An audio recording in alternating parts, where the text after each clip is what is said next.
¿Vas a resolver después?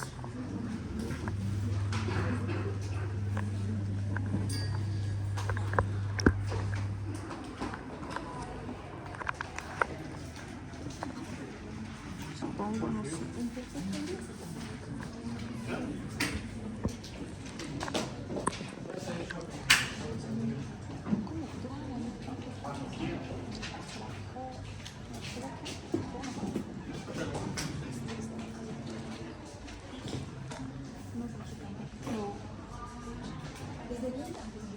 ¿Qué es la idea?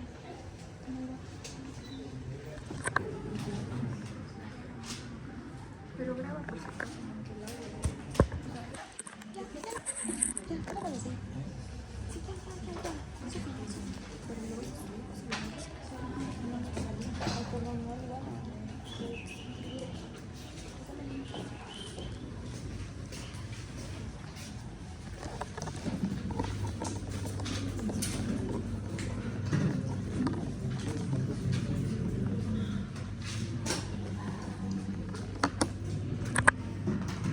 Alguna vez se me pasa, ya sé que no ha subido, la guía de prácticas.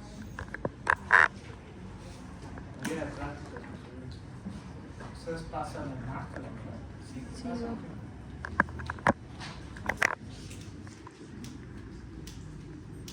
El metabolismo, ustedes tienen que hacer fricometría. El martes tienen que traer cinta métrica, por favor.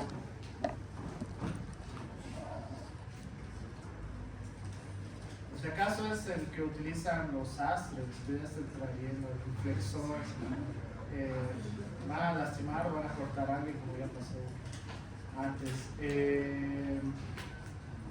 Cinta métrica más, creo que nada más. Yo voy a traer picómetros, si lo rompen lo pagan, por si acaso los míos. La pesa la tienen abajo, digo el perímetro igual. Aquí bien, solo tienen que traer eso. Ya saben, tienen que armar subgrupos. Para esto sí tienen que ser subgrupos de 5, por favor. A través de esto van a hacer los cálculos. Les voy a compartir en la plataforma un video para que más o menos ubiquen cómo se hace la parte de picometría, ¿ya? Lo de antropometría igual lo voy a dejar. Según yo es fácil, pero pues depende de la impresión de cada quien. Entonces, la idea de la práctica es que una vez finalicemos el examen, podamos directamente realizar la práctica, ¿ya?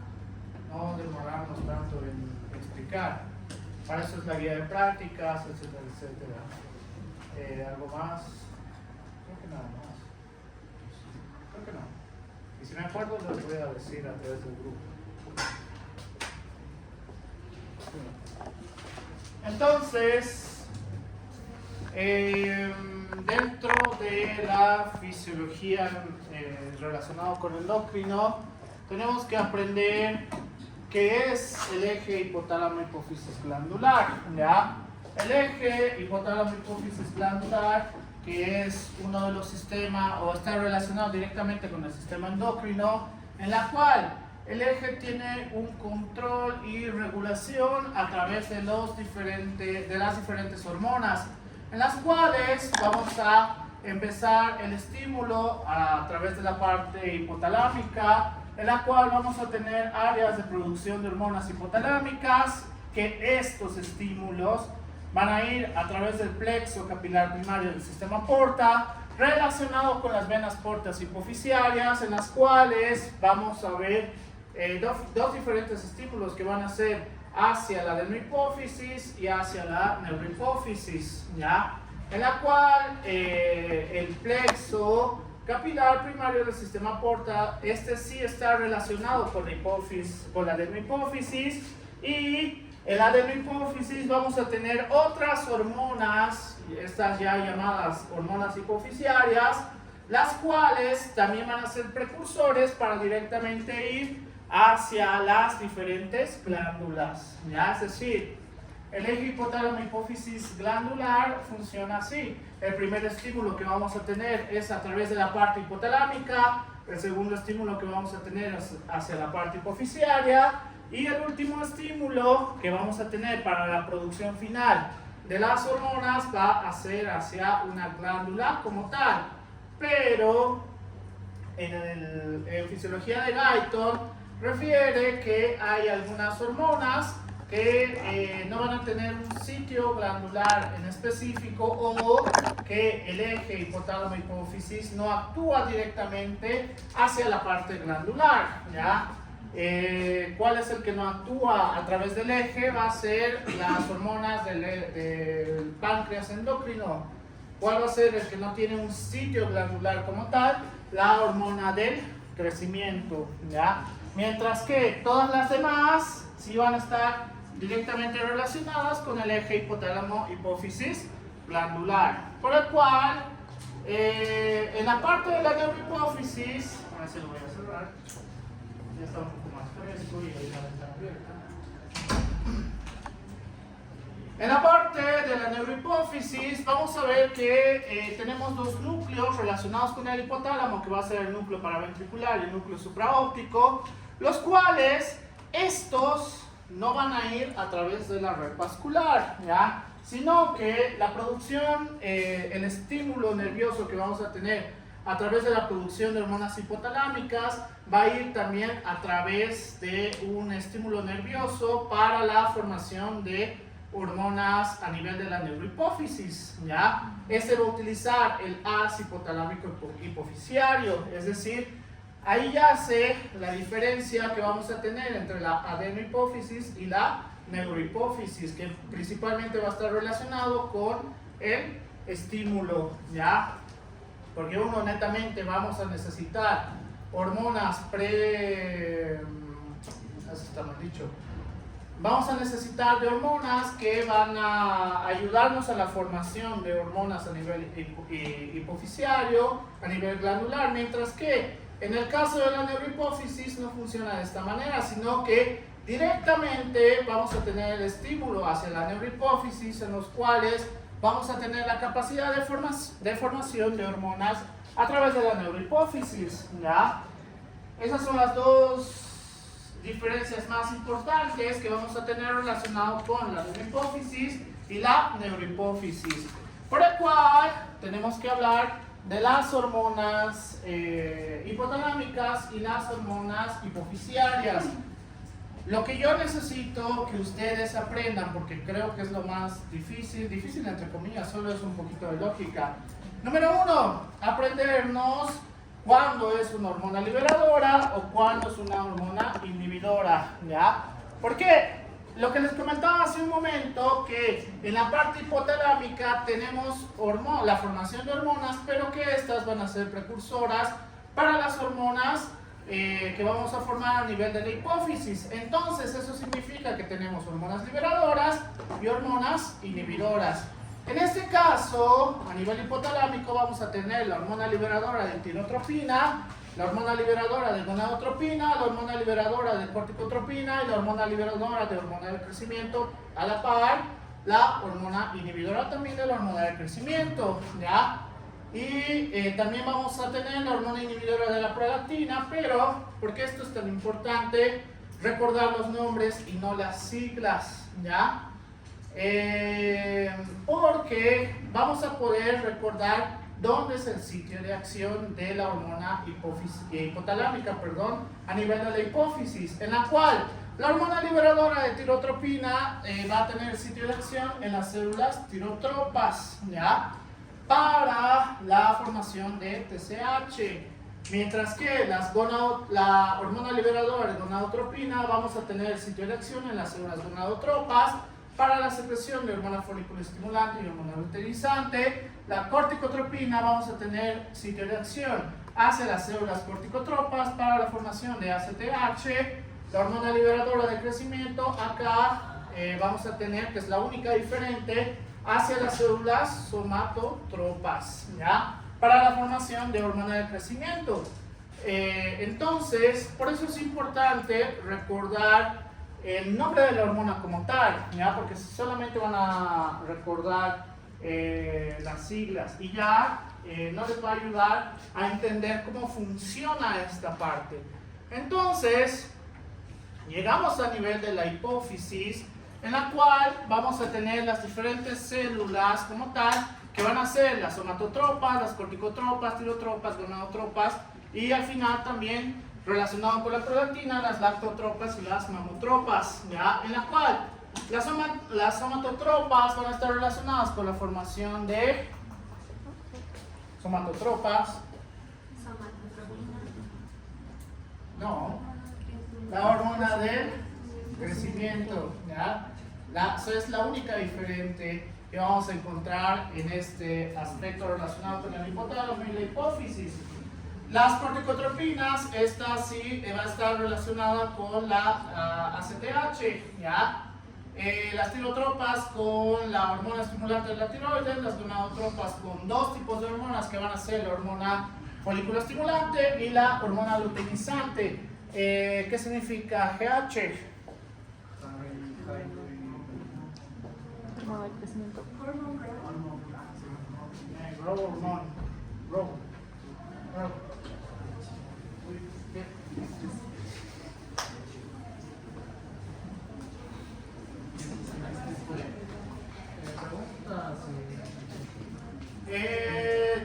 Muchachos, escuchen a su compañera, por favor. ¿Esta folio? Sí. Muchas gracias. Disculpe la molestia. No te preocupes. Entonces, ay, ya me olvidó. GH. Pero bueno, por eso no me gusta que me moleste. Pero bueno, no perdió algo, así que después a ustedes los van a acusar de robo. ¿Sí? Abrirlo, por eso iba hacia ahí. Este se me acabó otra vez. Abrirlo la puerta, por favor. Y nadie está hablando. Entonces, la hormona de crecimiento, que esta es la única que vamos a encontrar diferente para la formación de las hormonas, porque la formación más importante que vamos a tener va a ser la hormona de crecimiento y no tenemos un sitio glandular como tal, por el cual el eje hipotálamo-hipófisis va a ser la única hormona diferente que vamos a encontrar en este sitio, ¿ya? Todas las demás siguen las normas relacionadas con el eje hipotálamo-hipófisis glandular. No sé que hay otros docentes que les piden que se aprendan las cadenas de aminoácidos a través de las hormonas, pero yo siento que es totalmente innecesario, ¿ya? La acción fisiológica de todos estos, o sea, de las hormonas formadoras hacia las glándulas, las vamos a ir aprendiendo en cada clase, ya, porque la próxima nos toca páncreas endocrino, si no me equivoco. Entonces, cada clase vamos a ir aprendiendo, después de eso es las hormonas tiroideas, etcétera, etcétera. Así que, para mí lo de las cadenas de aminoácidos no me sirve en realidad, ¿ya? Para mí, no sé, tal vez hay otros docs que sí les piden que sepan las cadenas de aminoácidos, pero creo que es innecesario en este punto. Es más importante aprender el eje hipotálamo-hipófisis glandular. Entonces, en la parte de la neurohipófisis vamos a tener dos, que una en teoría ustedes ya saben todo sobre esa hormona, que es la hormona antidiurética o también llamada vasopresina, y la hormona oxitocina, ya que en teoría igual ustedes ya saben algo. ¿Por qué se supone que ya saben todo sobre la ADH? El sistema renina y angiotensina. ¿Por qué? ¿Dónde actúa la ADH ahí?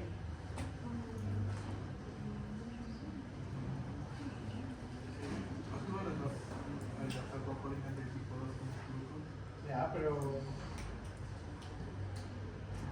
bueno, ¿cómo activamos la ADH? ¿Cómo se activa la ADH? ¿Activamos con la que podemos hacer para que ¿cómo se activa la ADH?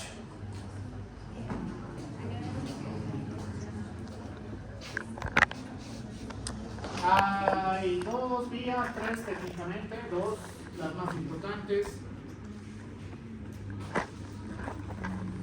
¿Cómo se activa a través del sistema de angiotensina posterior? ¿Dónde está el sistema de angiotensina posterior? Entonces, ¿cómo es? O sea, les estoy diciendo porque fisiología renal ya han llevado, ¿ya?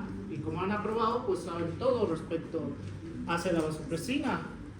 ¿Por qué? Porque también está relacionado con la regulación del volumen a nivel vascular y también está relacionado, más no hace cambios directos, con la regulación de la presión arterial, ¿ya? Entonces, ¿cuál es la acción de la, o cómo podemos hacer la activación de la ADH? De dos maneras. ¿Cuál? Una es cuando es en casos de emergencia, digamos, cuando tenemos una hemorragia severa y se activa en casos de emergencia para evitar la substitución. Solo en hemorragias. Casos de emergencia. La pregunta sería la hemorragia. ¿Cuáles son casos emergentes? ¿Un paro? ¿En un paro hay ADH? ¿En un ABC?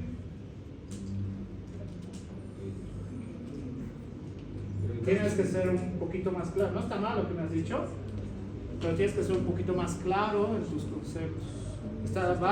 Vas bien, pero ahí te faltan palabras clave. Ahora imagínate palabras clave. Con lo que tú has dicho, que está bien, pero imagínate palabras clave.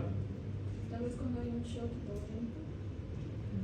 Estás yendo a otro lado muy severo. Ya, pero, o sea, todos los tipos de deshidratación vamos a tener activación del ADH. ¿Cuáles son los tipos de deshidratación? Depende, hay de la Organización Mundial de la Salud, laboratorial, signo sintomatológico. ¿Cuál de los tres? ¿Cuál es ese?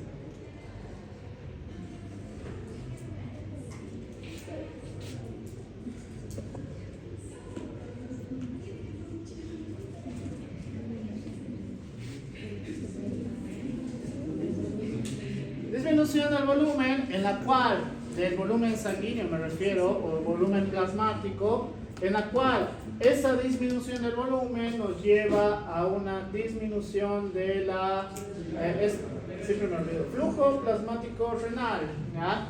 Disminución del flujo plasmático renal. Entonces, en estos casos, hacemos uso de la ADH que vamos a tener. El eje, para eso es el eje a través de la neurohipófisis para la activación de la ADH, ¿ya? Disminución del volumen plasmático como tal, en la cual la consecuencia directa va a ser una disminución del flujo plasmático renal. ¿Por qué no puede disminuir el flujo plasmático renal?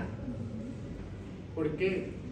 Le estoy preguntando algo que ustedes se supone que ya saben. ¿Por qué? ¿Por qué? A ver, ahí atrás. Puede haber una deshidratación o pérdida de volumen de sangre, entonces necesitamos que la vasopresina se active para poder externar la No exactamente. Pero es porque el riñón está formado por muchas arterias y al momento de que deje de, bueno, cuando haya disminución de volumen puede entrar con necrosis. No necesariamente. La glándula suprarrenal tiene más vascularidad inclusive. Lo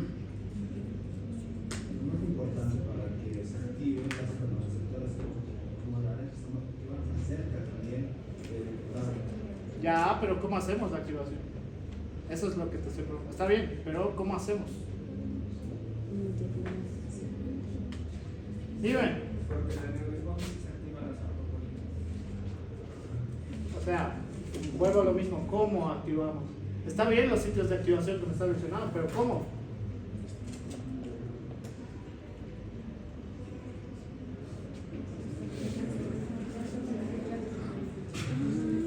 Disminución del gasto cardíaco. ¿Por qué? ¿Cuánto es el gasto cardíaco aproximadamente a nivel renal? Según el libro que ustedes quieran.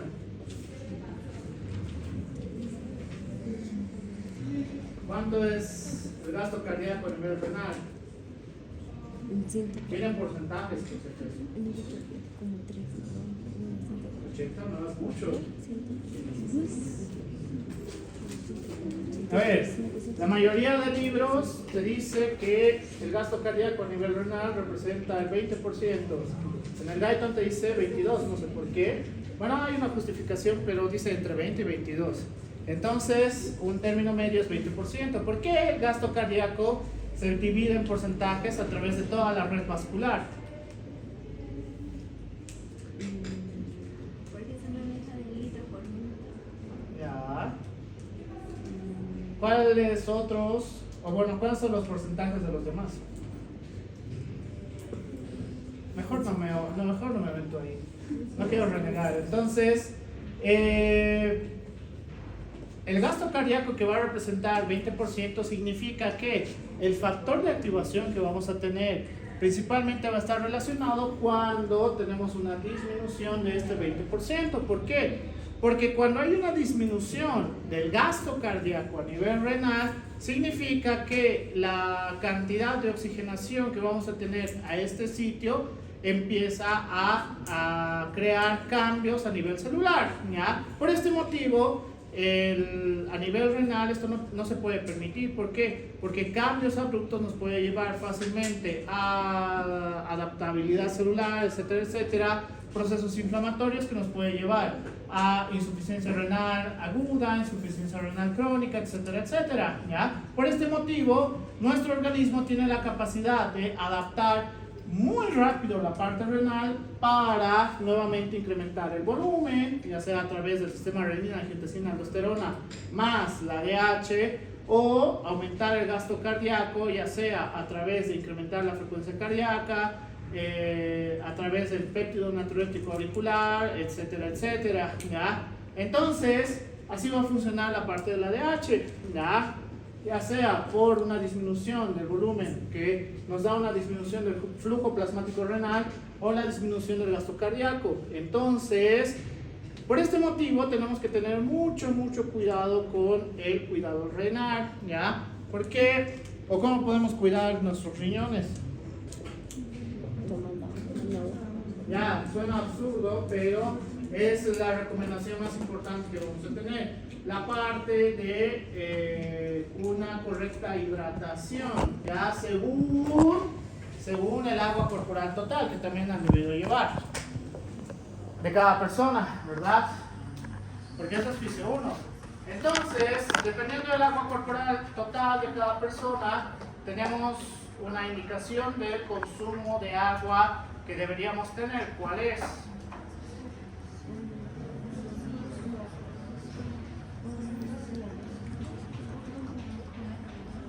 ¿Cuánto de agua deberíamos consumir cada día? 2 litros. ¿Alguien dice más? ¿Alguien dice menos? 15 de acuerdo al peso. ¿Alguien da más? ¿Alguien da menos? De 1 a 2 litros. Ya, el agua corporal total, tenemos múltiples factores los cuales considerar. Número 1, si es varón y es mujer, ¿ya? Estamos hablando de fisiología, no de ideología, la nueva ideología que tiene. Entonces, varón, mujer, pues son factores distintos por la cantidad de tejido adiposo también, ¿ya? Número 2, altura y peso, no solamente peso, ¿ya? Altura y peso. ¿Por qué? Porque si tenemos a un alumno que mide 1,90 y pesa 100 kilos, ¿creen que necesita más o menos agua? Entonces, ese mito de 2 litros día no es correcto, ¿ya?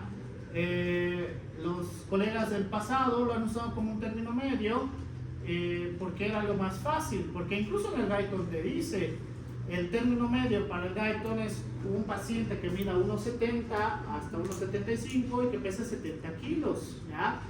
Acá, en Latinoamérica, en Bolivia y Perú precisamente, todos miden 1,70 a 1,75, ¿no? Entonces, eso significa que también tenemos que adaptar esta parte, ¿ya? Se tiene que adaptar, por eso es necesario ver la altura, el peso y el sexo del paciente también.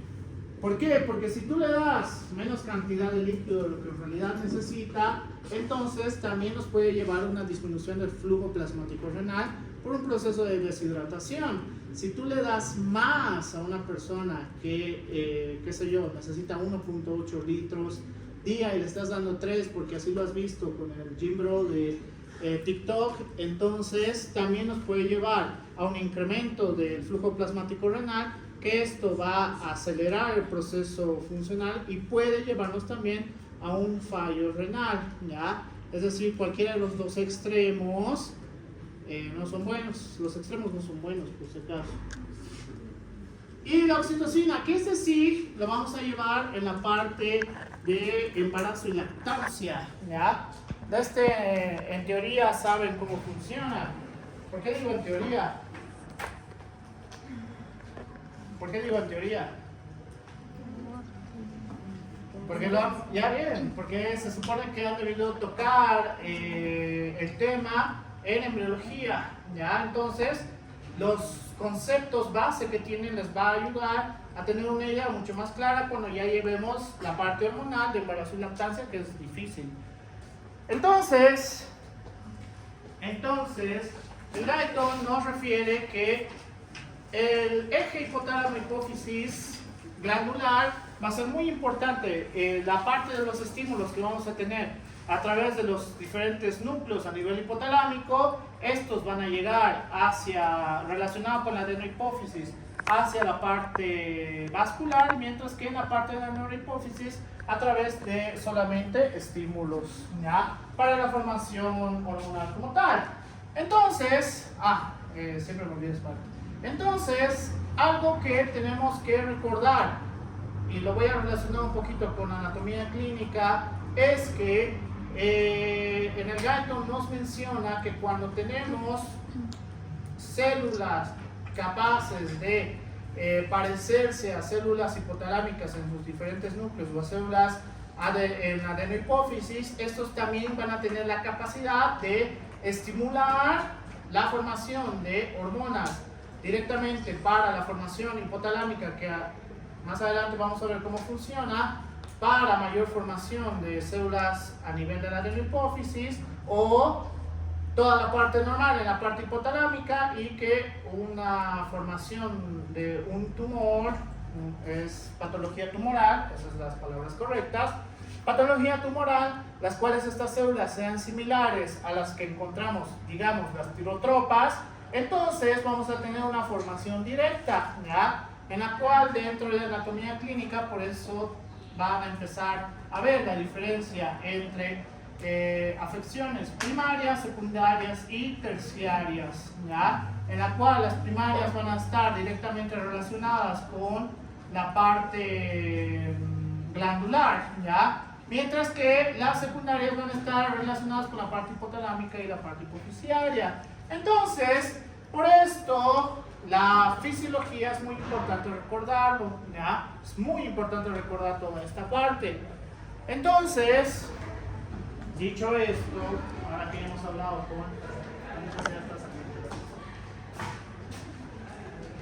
ahora tenemos que hablar de la hormona de crecimiento, ¿ya? A esto me refiero con el eje hipotálamo-hipófisis como tal, en la cual el estímulo ante una formación de patología tumoral puede ocasionar que tenga la capacidad de formación de células hipotalámicas de un núcleo en específico, y este estímulo es mucho mayor al que normalmente deberíamos tener en la parte fisiológica, y tiene la capacidad de estimular la parte de la adenohipófisis, por el cual vamos a tener una patología relacionada con un incremento de la secreción de hormonas, ¿ya? Por el cual, cuando tenemos un incremento de la secreción de hormonas, tenemos que tener muy en claro que el aumento de la cantidad de secreción de hormonas va a hacer que aumente su función también, ¿ya? Por eso tiene que tener una regulación específica. A que me olvidé mencionar esto. Hay una hormona que es la hormona inhibidora por excelencia, que es la somatostatina, ¿ya? La somatostatina es la hormona directamente relacionada con la parte de la inhibición. Lo vamos a ver en la parte de endocrinología, lo vamos a ver en la parte gastrointestinal relacionada con las hormonas también, y en el páncreas endocrino en un sitio en específico también, ¿ya? Entonces, en el eje hipotálamo-hipófisis glandular relacionado con la hormona de crecimiento, y esto es un poquito más de charla porque esta imagen me da mucho más a preguntar, ¿cuál es la función de la hormona de crecimiento?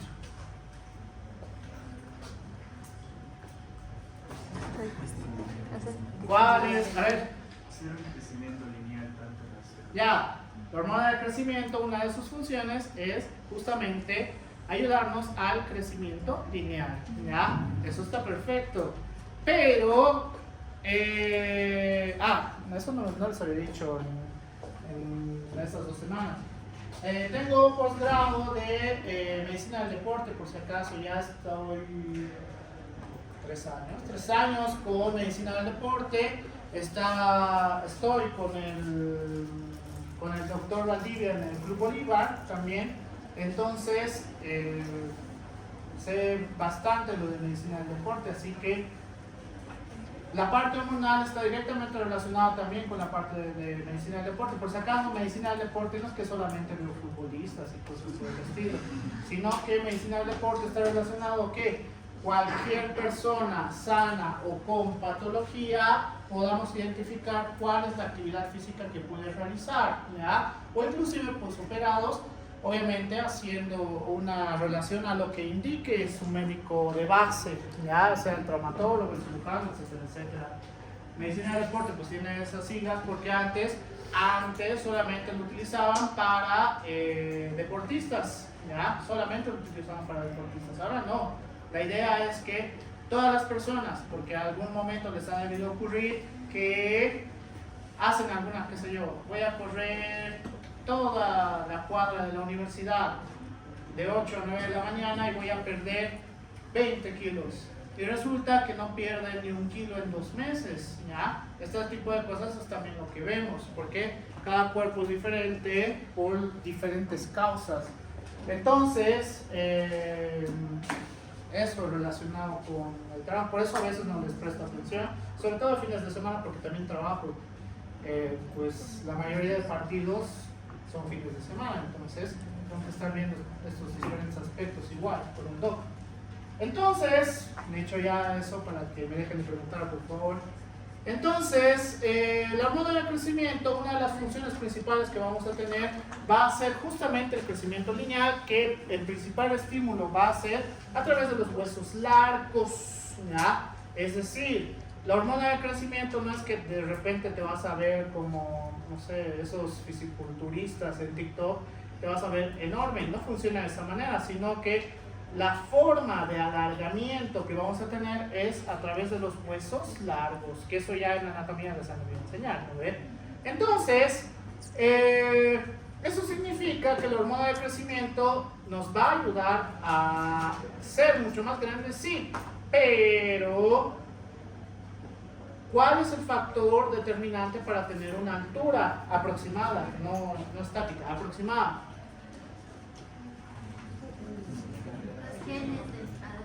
Factor genético, es decir, papá mide 1,50, mamá mide 1,45, no vas a medir 2 metros mágicamente, ¿ya? No funciona de esta manera, sino que la hormona de crecimiento nos puede ayudar a tener una diferencia de más o menos 10 centímetros, que es harto, por si acaso. Por eso hay algunos hijos que son mucho más altos que su papá, qué sé yo, ellos miden 1,60 y su hijo o hija mide 1,70, 1,72, es decir, todavía cumple esta regla, ¿ya? Pero no vas a encontrar pues 2 personas de 1,70 y su hijo de 2 metros. Ahí habría que ver otras cosas, preguntar otras cosas. Entonces, el factor genético es uno de los más importantes que vamos a tener relacionado con el crecimiento final, ¿ya? Pero, y algo que les digo constantemente a los papás de mis pacientes, porque sí me traen muchos, maldita sea, sí me traen muchos niños y adolescentes, porque ahora está de moda hacer fit, al parecer, también mejor, porque es más trabajo. ¿Cuál es uno de los principales estímulos de la hormona de crecimiento? ¿Cuál creen ustedes? ¿Qué? El deporte, dormir, el deporte, el ejercicio, ya, ¿qué más? Alimentación, ya, ¿viste mal? Uno de los principales estímulos que vamos a ver a continuación para la hormona de crecimiento es el factor edad, ¿ya? Es decir, hay mayor cantidad de secreción de hormona de crecimiento entre la etapa de la adolescencia.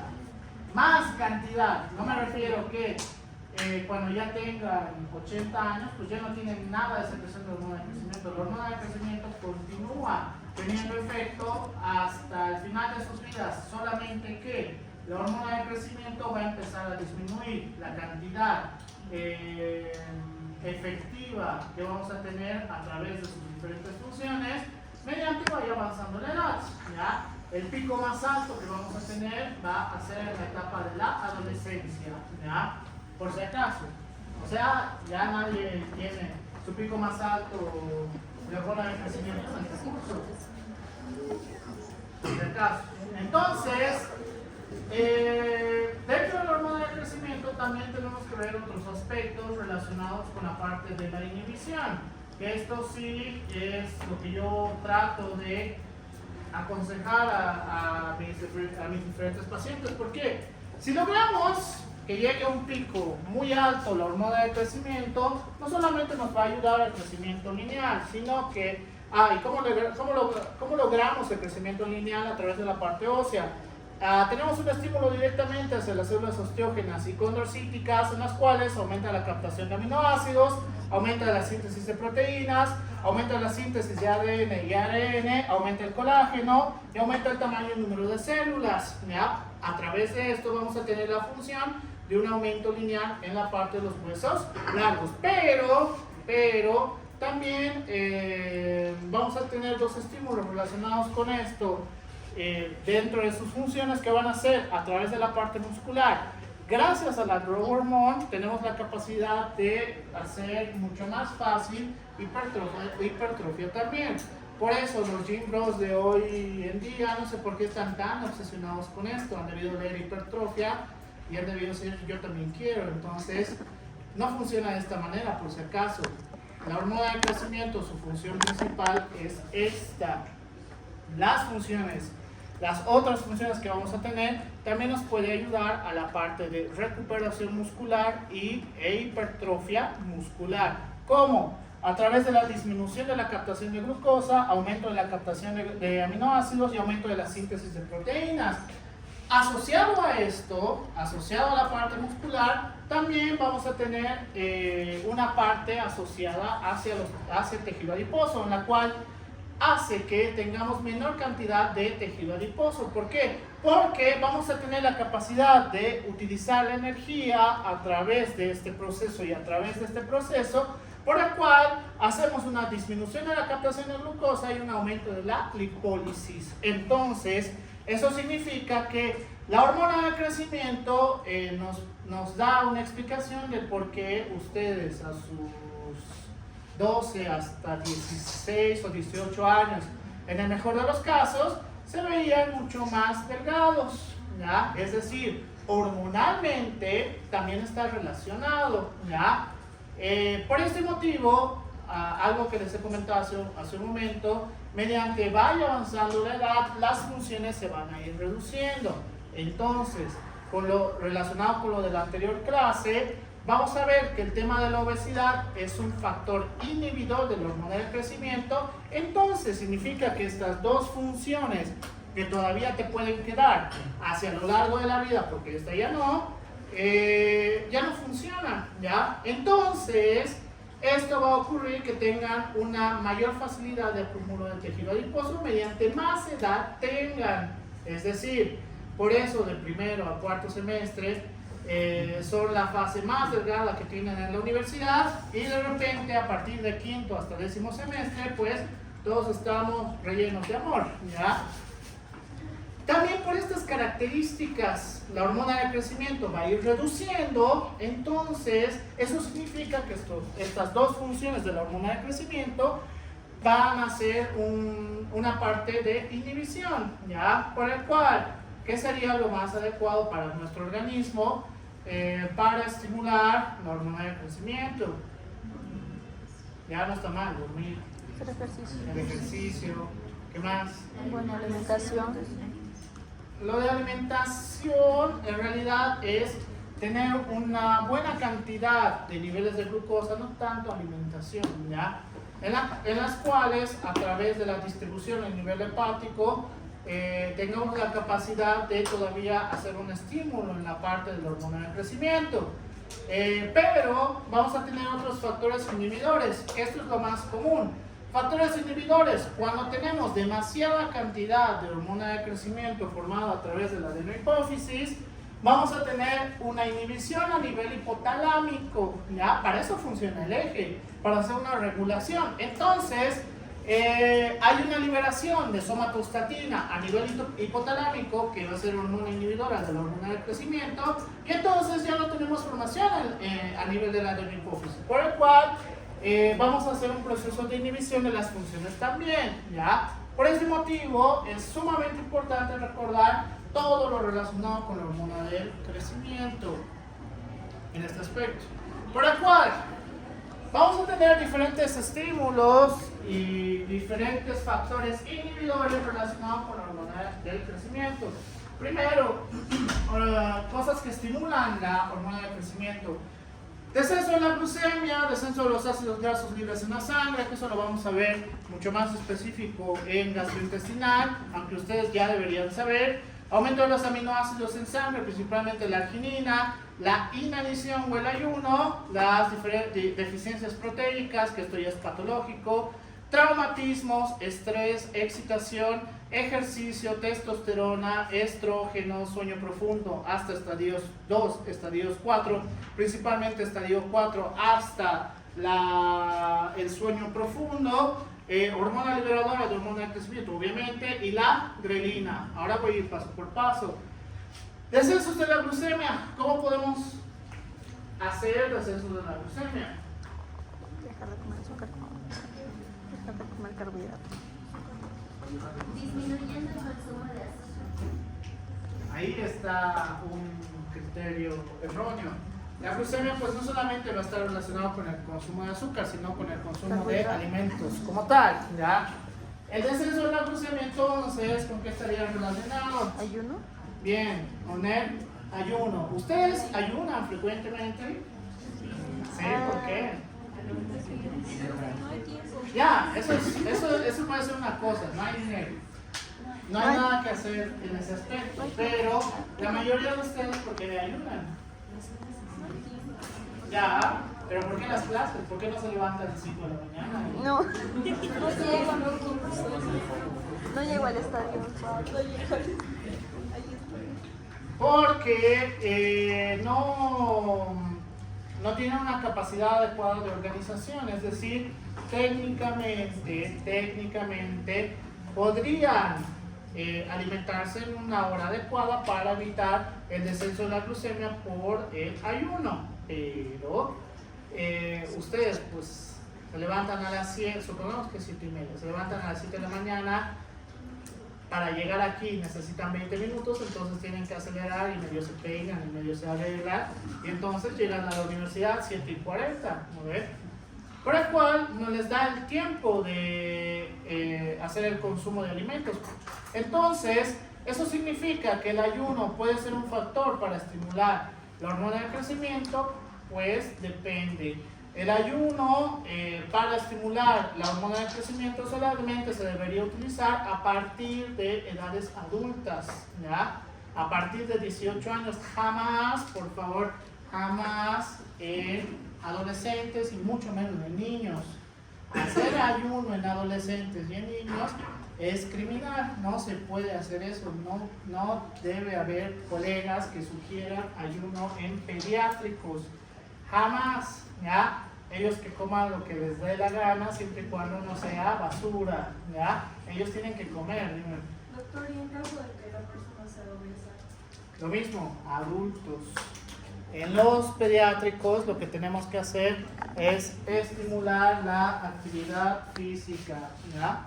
Actividad física. Los pediátricos, obviamente, pues si le estás dando salchipapa todas las noches a ese pobre niño o niña, obviamente ahí tenemos un desequilibrio dietético, ¿verdad? Por el cual, número uno, pues quitas la parte de darle salchipapa todas las noches, pero añades la parte de ejercicio, ¿ya? Y lo que les he dicho hace un momento y después en un cuadro lo voy a mostrar. La parte de la edad es fundamental para una buena cantidad de secreción de la hormona de crecimiento. Entonces, de los ácidos grasos después les voy a hablar. El ayuno, deficiencias proteicas, relacionado con la inanición que yo les había mencionado anteriormente. Los traumatismos, ¿en qué aspecto la parte de los traumatismos? Se ha visto que principalmente relacionado con actos quirúrgicos, porque vamos a tener 3 tipos de estrés. Ahí lo dejamos.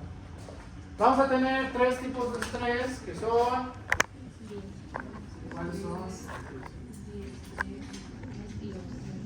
¿Qué? A ver. ¿Cuáles son los tipos de estrés? O sea, ni por curiosidad se les ha pasado cuál será mi tipo de estrés. Hagamos susto. Fisiológicamente. Fisiológicamente.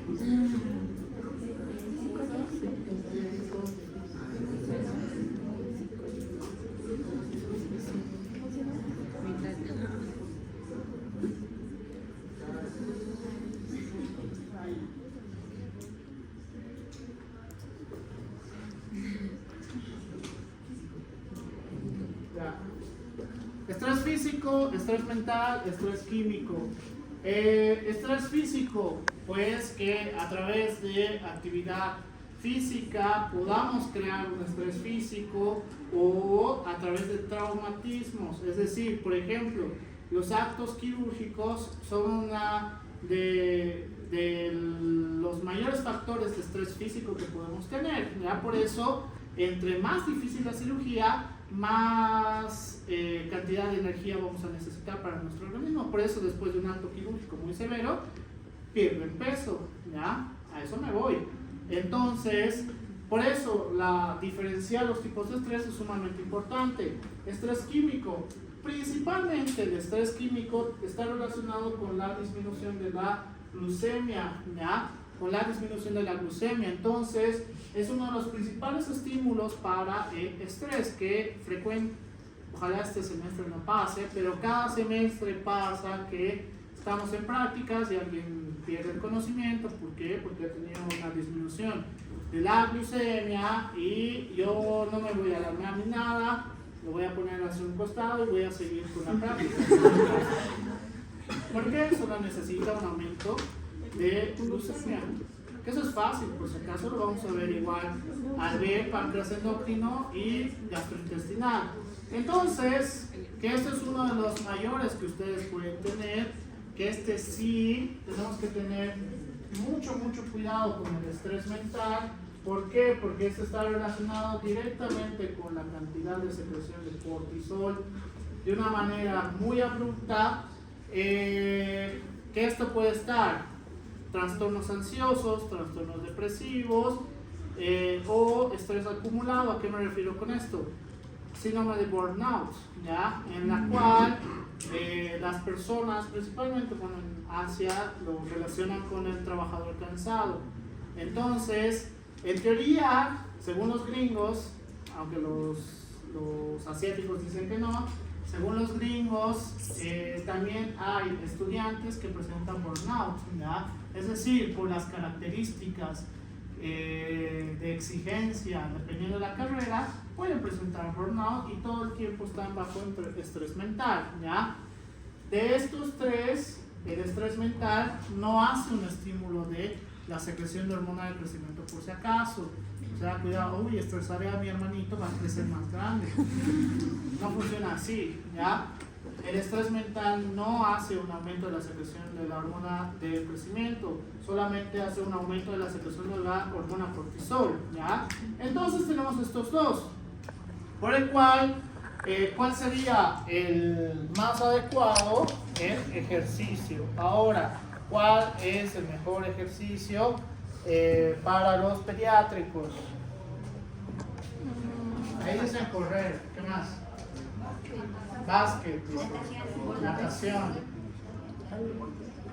deportes en general. ¿Alguien más? Saltar la cuerda, ¿no? tienen cardiovascular.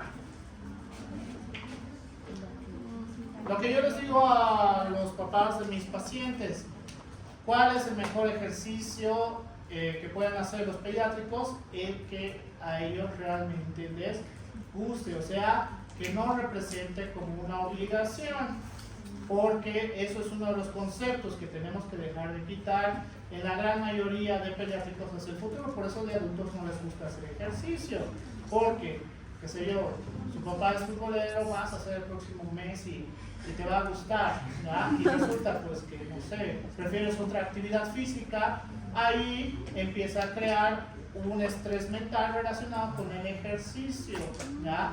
Entonces, tenemos que encontrar la actividad física que ellos consideren adecuado. ¿Por qué? Porque si les gusta, todo el tiempo lo van a querer hacer. Y ya les he dicho, a los pediátricos no tenemos que prohibirles comer, ya prohibido decirles que hagan ayuno, es prohibido que decirle a un pediátrico que haga ayuno. Estos pacientes sí tienen que consumir el alimento adecuado, no obviamente darles salchipapa, doritos y demás. Lo único pues que coman en el tiempo adecuado, que esto sí deberían ser por lo menos 4 veces al día, ¿ya? Ustedes que comen 2 veces al día, con suerte. Ya me acuerdo, está aquí. No, creo que no lo puse. La parte de la testosterona y los estrógenos, es decir, las hormonas gonadales, van a estar relacionadas con la hormona del cortisol debido a la característica en la etapa adolescente. ¿A qué me refiero con esto? A la literatura, esta porquería no se ve. Debido a la característica de la secreción de hormonas que vamos a tener tanto en varones como mujeres, la literatura, que eso lo vamos a aprender mucho más adelante, pero es importante que lo sepan ahora, las mujeres aproximadamente van a empezar a tener la liberación de hormonas gonadales a partir de los 12 años aproximadamente, ¿ya? Es decir, no todas van a ser a los 12 años, ¿ya? Pero los varones van a empezar a tener una gran cantidad de secreción de hormonas gonadales a partir de los 14 años aproximadamente, ¿ya? Por el cual, eso significa que las hormonas gonadales también es un estímulo para la secreción de hormona de crecimiento. Por este motivo, se nota la diferencia en crecimiento lineal en varones y mujeres. ¿A qué me refiero con esto? Cuando están ustedes en etapas de colegio, de repente todos los hombres son bajitos y todas las mujeres son altas, hasta que aproximadamente cuando ya empiezan a ir a 15 años, de repente los varones empiezan a ser mucho más grandes que las mujeres. Eso tiene que ver con un tema hormonal de ambos lados, ¿ya? Por eso el Guyton te dice que la etapa más importante que debemos aprovechar para la hormona de crecimiento relacionado con el crecimiento lineal es en la etapa de la adolescencia, ¿ya? Entonces eso significa que ustedes ya no van a crecer más. Depende. Técnicamente el Guyton dice que te podría ayudar a un crecimiento muscular, que eso te podría ayudar a un crecimiento muy similar a lo lineal hasta aproximadamente 1 o 2 centímetros, o sea, haciendo músculo, ¿ya? Pero también es una de las funciones que vamos a tener a nivel de la hormona de crecimiento, por eso es tan importante la hormona de crecimiento. Entonces, por eso es importante conocer de hormonas, porque a partir del conocimiento de las hormonas vamos a entender cómo funcionan todos estos procesos, mientras que los factores inhibidores, algo me he olvidado, eso ahora voy a hablar un momento. El incremento de la glucemia, el incremento de los ácidos grasos libres en la sangre, el envejecimiento es algo que no vamos a poder evitar por si acaso, es decir, entre más edad tenga, es un factor inhibidor y es algo que no podemos evitarlo, ¿ya? Pero uno sí, la obesidad, aquellos pacientes que entren en categoría de obesidad, sean pacientes pediátricos gracias a los percentiles o gracias a las nuevas guías de obesidad clínica, obesidad preclínica relacionado con el adulto, pues es un factor de inhibición con la hormona del crecimiento. ¿Eso qué significa? En el paciente obeso, a través del aumento de la lipólisis y la capacidad de aumento de masa muscular y recuperación muscular que vamos a tener en la hormona del crecimiento, que pues cada vez va a ser menor, ¿ya? Por eso a los pacientes obesos se les es tan complicado hacer masa muscular, porque de la característica hormonal tienen un factor menos para apoyarlos, ¿ya? Pero, y eso es importante que les explique, y eso es importante, ¿por qué? Porque dentro de la medicina del deporte te refiere que podemos hacer epigenética relacionado con el ejercicio. ¿A qué me refiero con esto? Con aquellas personas que han hecho 10 años de ejercicio, van a tener una mayor capacidad de formación muscular hacia el futuro en la etapa adulta. Es decir, que desde tus 10, 12 años aproximadamente que hayas empezado a hacer ejercicio y no hayas parado hasta tus 18, 19 años, y que por la universidad, por ejemplo, tengas que frenar este proceso y a tus 30 años quieras volver a hacer ejercicio, como a todo el mundo le ocurre, la crisis de los 30,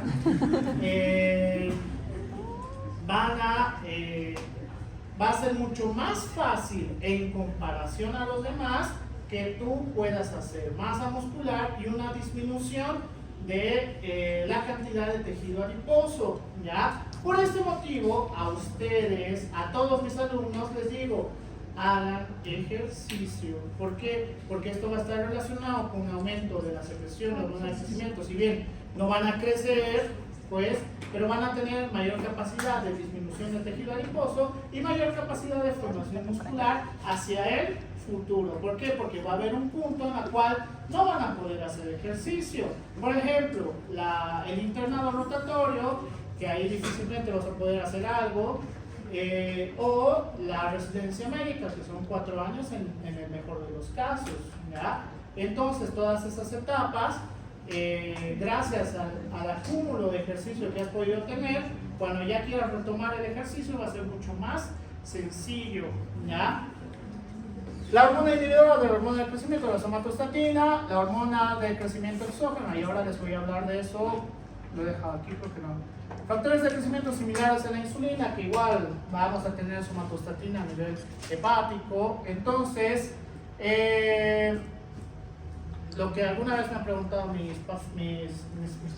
mis alumnos, ¿qué pasa? Porque eso sí se ha vuelto una moda. ¿Qué pasa si consumo hormona de crecimiento y tengo 20 o 25 años? ¿Significa que voy a tener más músculo? No funciona así. ¿Por qué? Porque recuerden que tenemos un eje regulador. Si hay hormona de crecimiento exógena, significa que ya no van a tener formación endógena, y eso es peligroso, porque entre más cantidad de consumo a la larga tengas de hormona de crecimiento, en un punto vas a tener una reducción muy significativa de la hormona del crecimiento. ¿Cuándo deberíamos utilizar hormona de crecimiento? Se debería utilizar en pacientes pediátricos bajo tutela de colegas que tengan una subespecialidad relacionada con hormonas, subespecialidad, no una especialidad, no endocrino y ya, sino los de medicina interna, por ejemplo, subespecialidad en endocrino, medicina del deporte técnicamente también, con subespecialidad en hormonas también. Entonces, estos tienen la capacidad de decidir, principalmente en aquellos casos que por factores hormonales pues son bastante bajos, y hay un caso súper famoso que se ha utilizado para que crezca más, que es Lionel Messi, ¿ya? En él se ha utilizado hormonas porque la edad media que iba a tener Messi iba a ser aproximadamente 1,55 entre 1,60, y ahora mide 1,73 o 1,75 creo.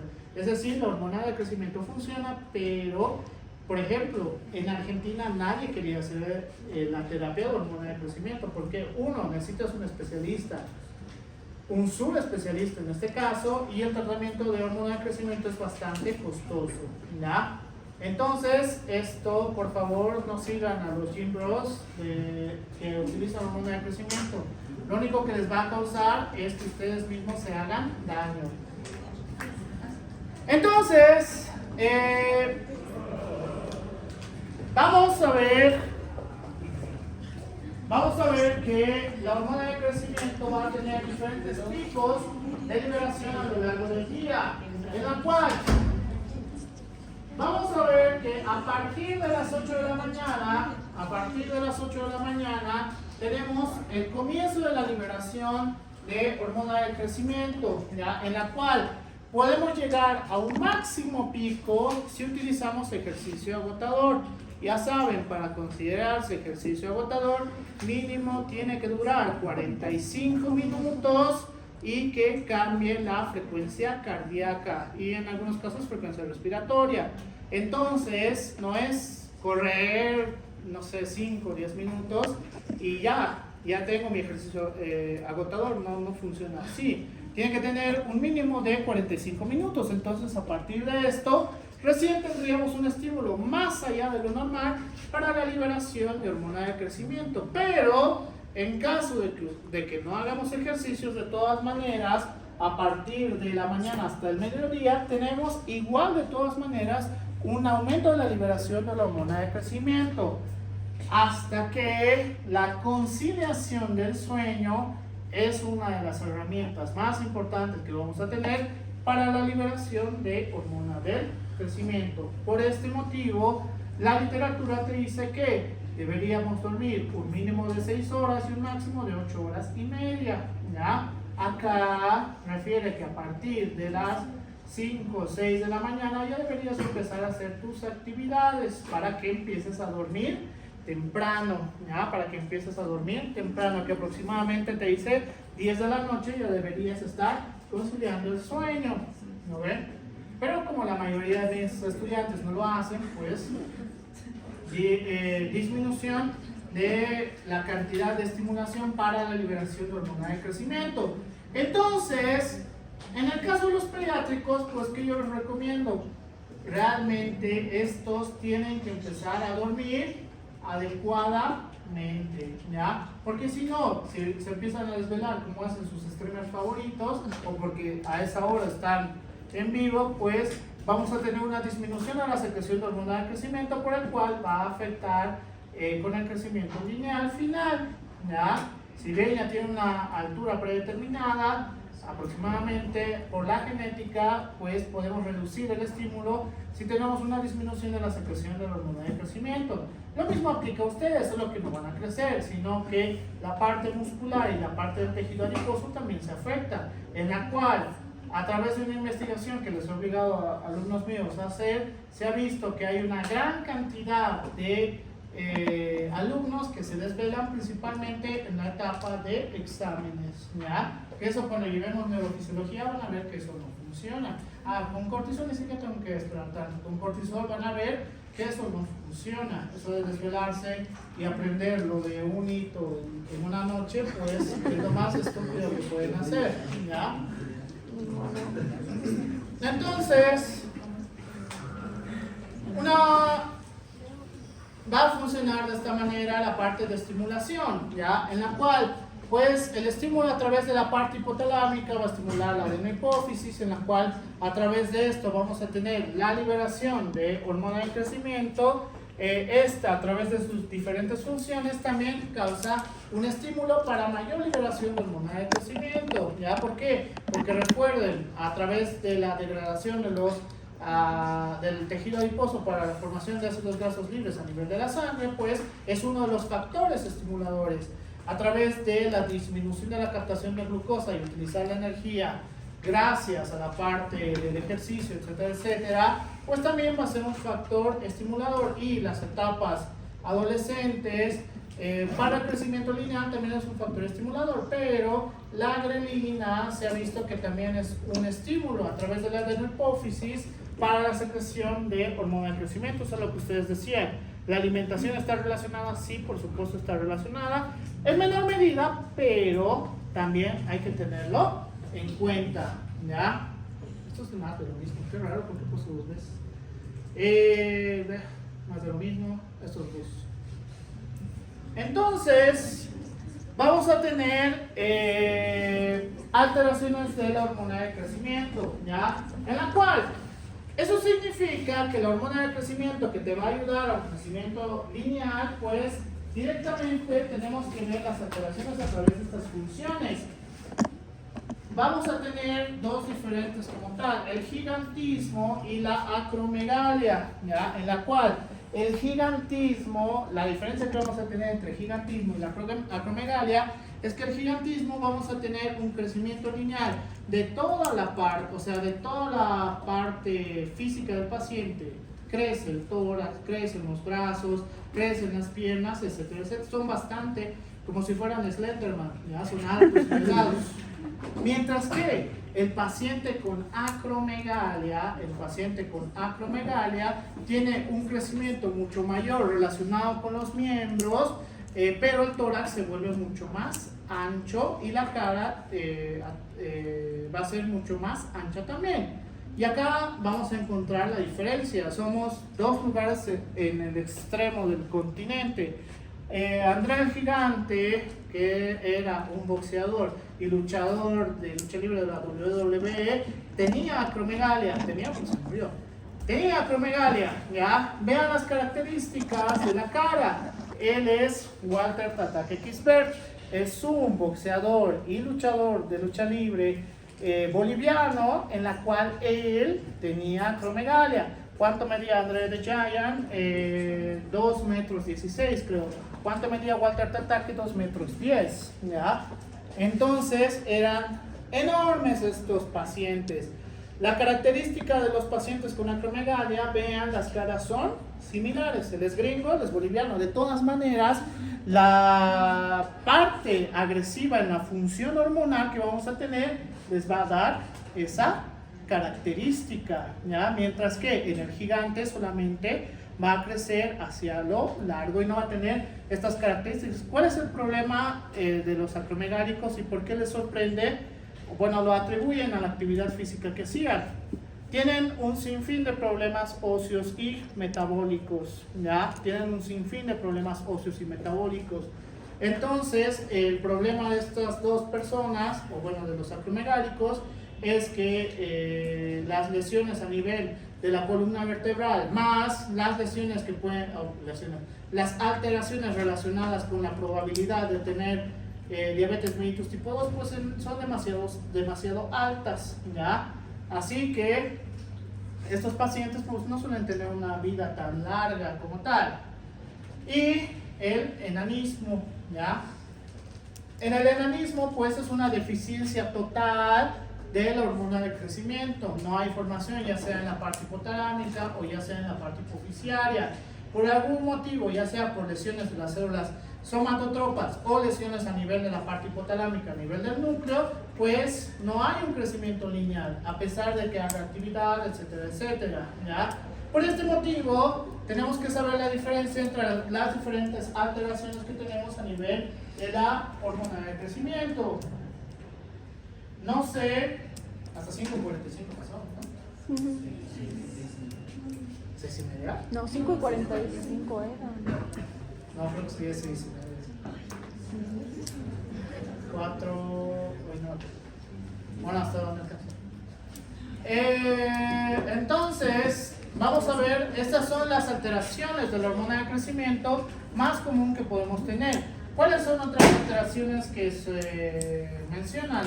Que justamente tiene que ver con la parte de la hipófisis, el hipopituitarismo, que puede llevarnos a un estímulo agresivo y puede estar relacionado con la parte de crecimiento desmedido o a través de la formación tumoral para que la formación de patología tumoral pues nos lleva a una inhibición de la formación de hormona de crecimiento. Y ahora también dentro de las alteraciones de hormona de crecimiento se considera el uso de hormona de crecimiento exógena, ¿ya? Gracias a los Jim Bros. Bueno, antes ya había, pero no era tan común. Ahora se ha vuelto demasiado común el uso de hormona de crecimiento a partir de los DMS y demás. Todos quieren entrar al boom de las hormonas, que tampoco es un boom. Esto sucede hace más de 100 años. Dato curioso, dato triste, las alteraciones de acromegalia de este lado del valle, o sea, a nivel de Bolivia y Latinoamérica son raros. En Bolivia son aún más raros, por el cual el Instituto Nacional de Anatomía del Japón ha pagado no sé cuántos, sabrá la familia, cuántos miles de dólares para llevarse el cuerpo de Walter Tatake Kisber. No está enterrado en Bolivia, se encuentra en el Museo Anatómico de Japón. Está Walter Tatake Kisber. ¿Por qué? Porque es raro. Cambia la parte ósea, cambia la parte anatómica y tienes algo que no sucede. Hasta donde he podido buscar, no se reporta casos como de Walter Tatake que hayan tenido esta característica tan clara de acromegalia, ¿ya? O sea, es raro que suceda en Bolivia. En Perú no estoy seguro de los datos, por si acaso. Lo único que he podido recabar es que en Latinoamérica son alteraciones de hormona de crecimiento bastante raras, bastante atípicas. Es mucho más común en los países nórdicos, es mucho más común encontrarse, y hacia el lado de la India igual, es mucho más común encontrarse este tipo de alteraciones. De este lado del Mississippi no. Preguntas, creo que ya acabé en esta parte. Si no hay. Sí. Preguntas. Y alguno que otro famoso que igual tenía acromegalia. Lo que yo les recomiendo es que busquen pacientes que tengan las características de acromegalia. En todo lo que llevo de carrera, más lo que llevo de estudiante, nunca he visto un paciente de acromegalia lo que yo me acuerdo cuando mi padre nos llevaba a ver la lucha libre boliviana, aparecía Walter Tatake Kisber, o sea, era un gigante, era enorme. Pero después nunca más en la vida pude ver las características tan claras de alteraciones hormonales en una persona, ¿ya? Por la altura, el cambio de la anatomía, el cambio de la fisiología como tal. Entonces, por eso las hormonas son tan importantes, porque son súper agresivas. Cuando va hacia arriba o cuando va hacia abajo, hace cambios demasiado notorios, ¿ya? No es como las desregulaciones que tenemos a nivel gastrointestinal, renal, urinario, que todavía trata de mantenerlo en homeostasis. En las hormonas no funciona tanto así, porque sufren alteraciones muy agresivas y entonces los cambios también suelen ser muy agresivos, ¿ya? Preguntas de todo esto. Hasta acá es su examen del día martes, que ya ha hecho su examen. Ya hizo su examen. ¿Sí? Solo son 3. Normalmente solo hago 3 mismo y cuando decimos que es un paciente con acromegalia. El Galton, porque solo es un párrafo del que habla de esto, te dice que el gigantismo normalmente está asociado en la cual a partir de la etapa adolescente empieza a tener la alteración de la secreción de la hormona de crecimiento y no para de crecer, ¿ya? Mientras que el acromegálico, posterior a la etapa adolescente, posterior a que ha tenido ese crecimiento, empieza la desregulación de la hormona de crecimiento y por el cual también crece hacia lo ancho, ¿ya? Esas son las dos diferencias que vamos a tener, que va a ser a través de la liberación de hormona de crecimiento gracias en la etapa normal de la adolescencia y posterior a esta. Entonces, esas son las dos diferencias, por eso técnicamente no puede haber las dos, porque son diferentes etapas, ya no puede ser gigantismo más acromegalia, son diferentes etapas como tal. Hasta el cierre de las diáfisis. Sí, porque, por ejemplo, en nuestro grupo de terapia muestra encontramos casos, unos tipos de un paciente que presentaba las dos condiciones. Uno en 10 millones. Sí. Interesante. Si lo presentan, sé que los voy a reportar.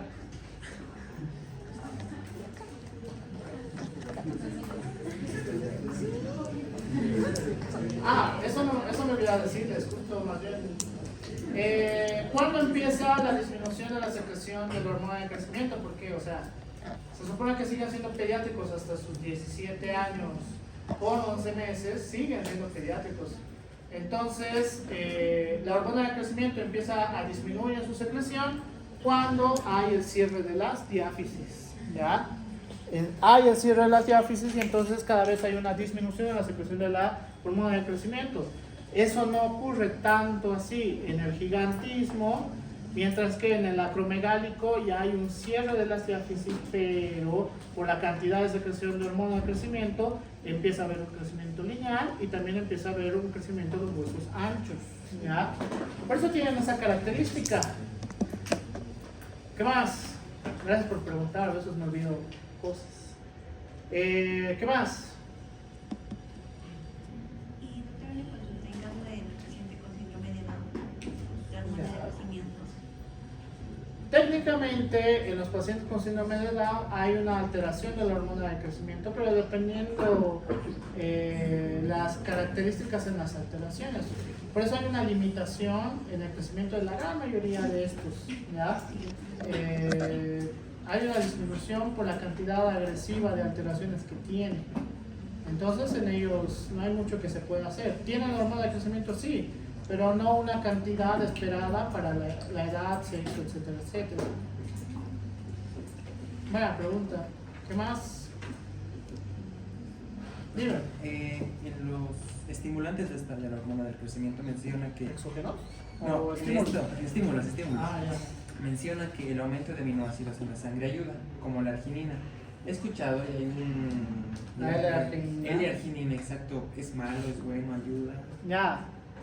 La L-arginina se ha hecho trabajos de investigación a más no poder y se ha visto que puede ayudarte en un 0,9% de los casos, es decir, casi nada. Lo malo de la mayoría de cosas que tiene L-arginina son bastante caras, es decir, ¿para qué te vas a comprar algo con L-arginina cuando no hay evidencia suficiente para que te ayude? ¿Ya?